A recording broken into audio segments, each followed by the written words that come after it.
Good evening and salutations, my Days of Our Lives fans. Let's start off with Allie. You know,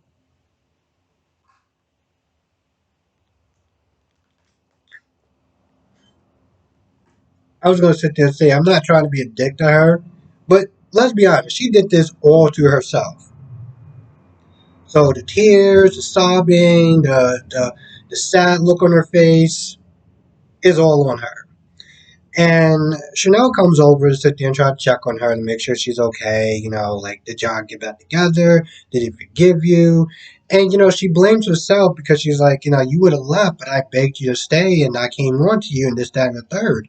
And don't get me wrong, I'm not saying that she didn't play a part in it, but at the end of the day, Allie was in a committed relationship and she made that choice to be with her. This isn't one of those things where she was drunk and, things just kind of happened because, she was intoxicated or whatever. No, she made a choice to do what she did. So at the end of the day, regardless of who came on to who, or if Chanel came on to Allie, because Allie still made that choice. Now she tells this story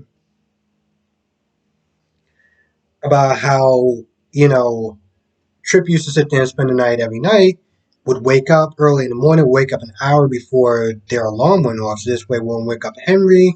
Um, and make her like her favorite breakfast in the morning and stuff like that. Just being an all star boyfriend. Okay.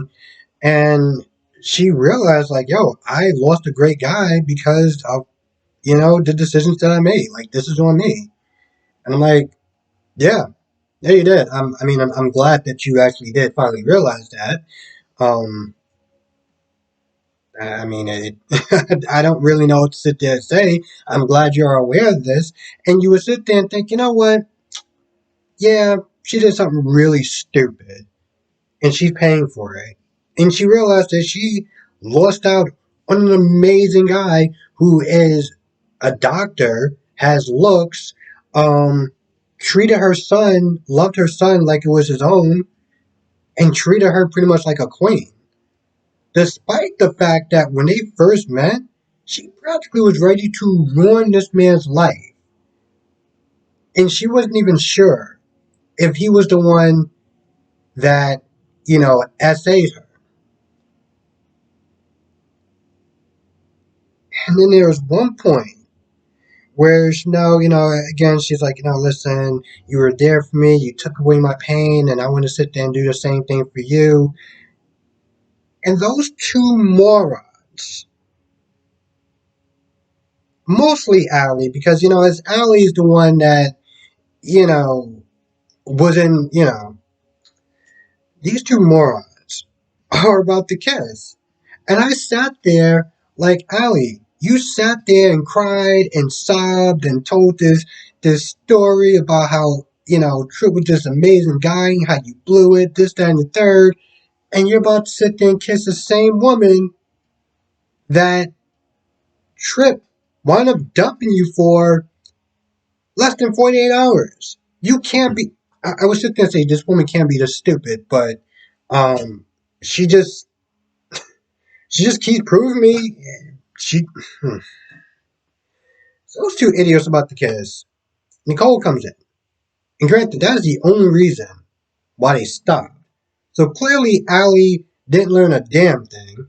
Um, and at this point, Nicole finds out, and Allie's sitting there blaming herself, and yada yada yada yada yada. Now, Chanel goes to the hospital to talk to Trip, and Trip looked at her like, "Is this chick serious?" So Snow is practically begging Trip to find his way to forgive Allie because it was all her fault, and she was just being a good friend, and Chanel came onto her, this, that, and the third, and Trip was like, you lied straight to my face." Like when when your whole breakup thing happened and he really treated you bad, I was there for you. I was gonna sit there and even defend you, like stand up for you in court or testify for you, um, and everything like that. And he was like, I wasn't possessive. I wasn't like super jealous or anything like that. And you still lied straight to my face. So at this point, he's like, yo, y'all can both kick rocks. And pretty much kind of sent their ass back into the elevator. Um, and of course, Trip had to sit there and tell Sierra about the whole, alley thing. And, you know, well, I mean, I was about to forget her name for some odd reason. Sierra, felt bad for him. Even though the Alleys are, family and everything like that, she was like, yo, listen, nobody deserves that. So, she was sympathetic towards him, which I'm going to be honest, I was glad. I was so glad that she didn't just sit there and just take her side and be like, oh, well, can't you just sit there? Because, you got Kate, you got Roman, or Rome that's all like, oh, you got to sit there and find a way to forgive her, this, that, and the third. Like, nah, y'all can kick rocks. Um, your granddaughter messed up, not him. The hell out of here. Um,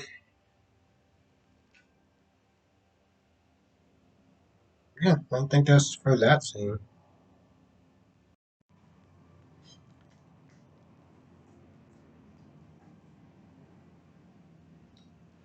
And once again, Chad proves how much of a dick he can sit there and be. Um, Bella comes over, and Bella's like, "Yo, listen, what's going on?" Like, because she comes to him and she's like, before that whole thing happened with EJ, you pretty much kind of convinced me that you were going to go on the stand and do the right thing, and he raises his voice with her more than once, which I wasn't a fan of. Because Bella was like, she was like, oh, you mean that so called kiss or whatever, and Chad was like, he started raising his voice at her. Then he snaps at her, and granted, I get that he snapped at her because he didn't want to sit there, because at this point, Chad tells the truth, he's screwed. And he actually had the audacity to sit there and say that he swear to God on what he said. And I'm like, bro, are you kidding me?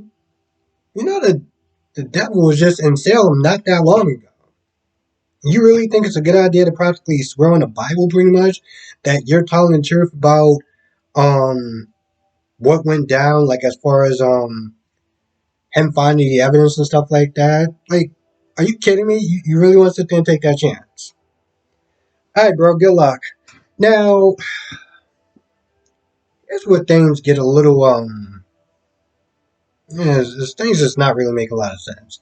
So Susan comes over and she talks to Johnny. She's all like, "Oh, I don't know if you're really, my grandson and this, that, and third." And John Diablo kind of tells her a story about when he was young and hanging out in Memphis and stuff like that.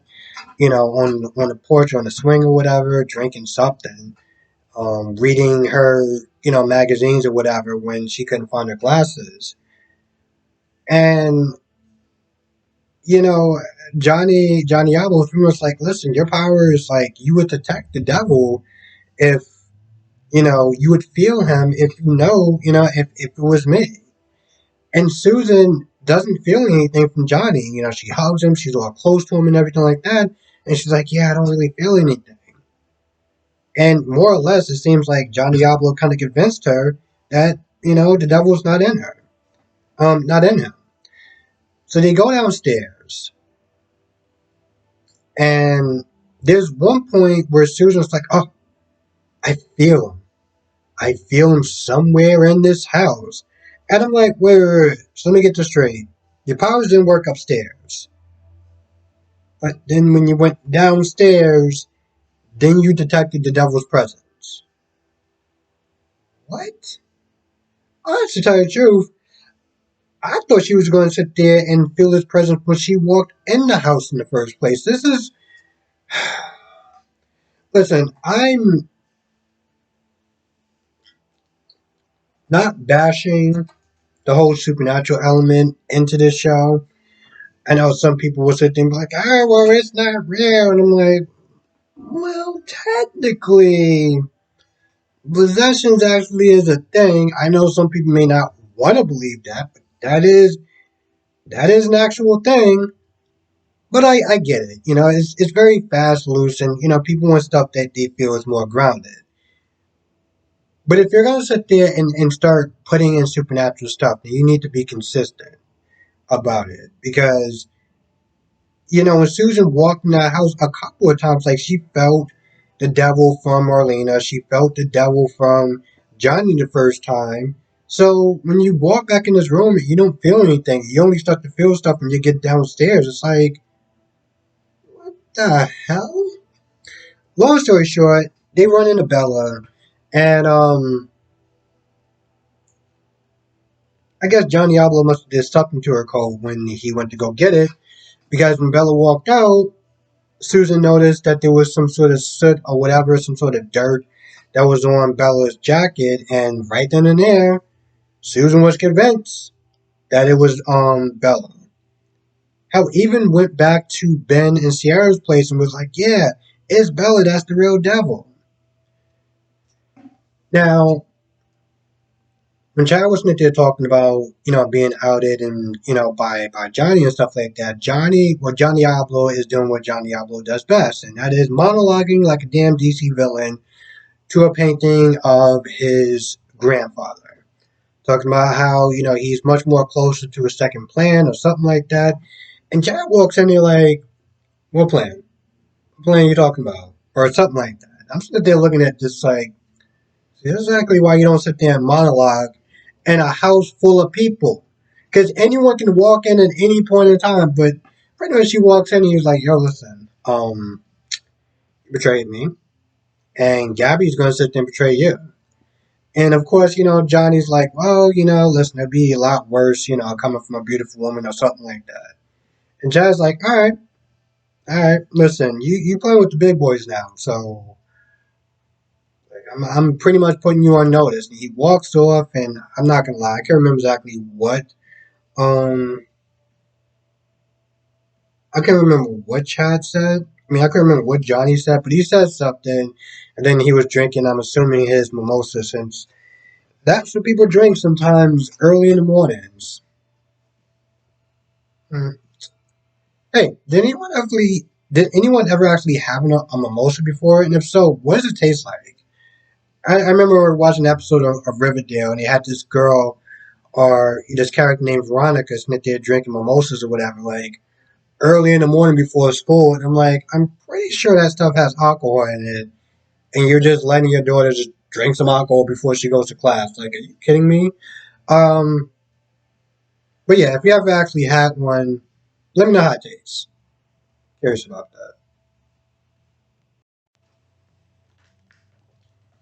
Meanwhile, you got Jake sitting there telling um,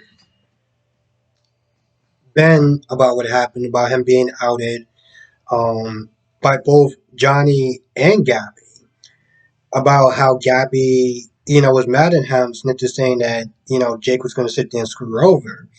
And also Snitcher telling Ben that somehow Johnny convinced Gabby to turn on me. Now, of course, Ben is like, listen, there's a good chance that he's the devil. And at first, it's kind of hard for Jake to sit there and kind of wrap his head around it, um, especially being, unconscious recently. But he's like, you know what? As crazy as that sounds, that seems like that actually makes a lot of sense. Um,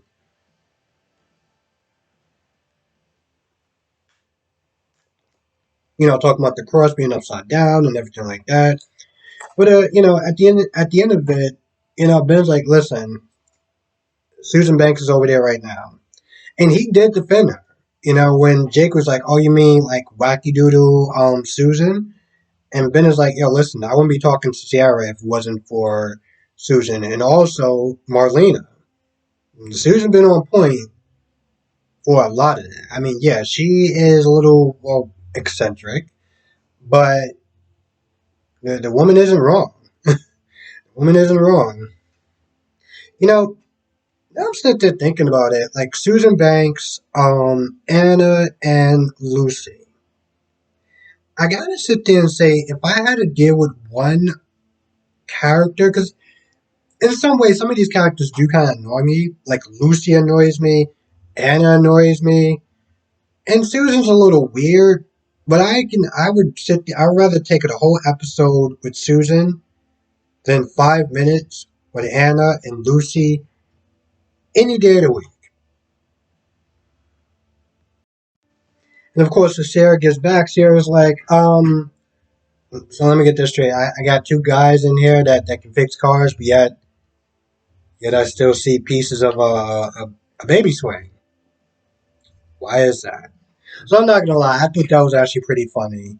Um, and then Jake leaves, and I'm not gonna lie, I couldn't remember else what they were doing. Now, I wonder what are they gonna be doing? Because I mean, granted, I heard through the grapevines, and I'm not snitching saying that this is absolutely 100% true. I did hear from somebody named Tremaine Phoenix, but I'm not too sure if that's his name right. If I got his name right. But the point is, he was into saying that Ciara, the actress, Victoria, or I think that's her name. Anyway, the actress that plays Ciara is going to be leaving. And, if you saw the previews, you know that she's going to be Snitty giving birth, and Natalie's going to be helping. And my question is, what are they going to be doing with her character? Are they gonna kill off the character? Are they gonna put her in a coma? Or are they just gonna sit there and recast? Now I know again a lot of people do not like recasting. I get it, and I feel like the actress that plays Victoria has kind of made that character her own.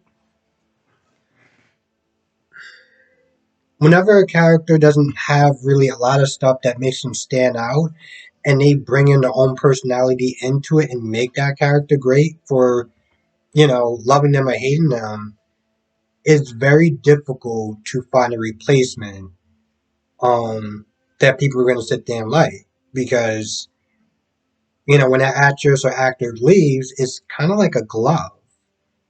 Some people are more blank slates or can be kind of filled in by pretty much anyone, for the most part.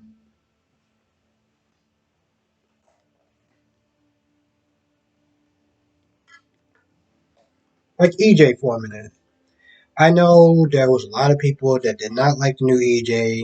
Um, And EJ, the character seems like he just has these crazy attributes and the way he talks, his mannerisms, his anger, his flair, his dramatics or whatever.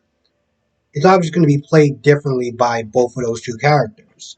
And I think the only way I can sit there and try to make sense out of it if on GH, if they try to replace Sonny. Now Maurice have made that character his own. And having somebody else come in there trying to be Sonny will be a next to impossible challenge. Um, so, thinking about that, I can understand why some people aren't.